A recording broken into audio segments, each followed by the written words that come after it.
Samantala, isinailalim ng Department of Justice sa kanilang lookout bulletin sina Senador Laila De Lima at lima pang individual na may kaugnayan di umano sa paglaganap ng illegal na droga sa New Bilibid Prison. Kabilang sa isinailalim sa lookout bulletin sina dating Justice Undersecretary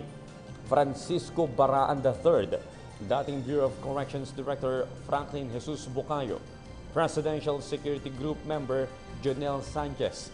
dating Presidential Anti-Organized Crime Commission Executive Director Reginald Villasanta at ang dating driver at bodyguard ni De Lima na si Ronnie Dayan.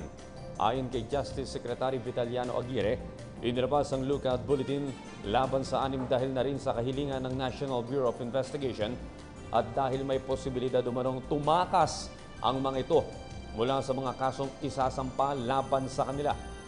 Sa ilalim ng lookout bulletin, imomonitor ng mga immigration officer ang mga biyahe ng anim na individual, lalo na kung magtatangka silang lumabas ng bansa. Paliwanag pa ni Aguirre, hindi maaaring umalis sina De Lima kung wala silang may papakitang travel authority mula sa mga otoridad.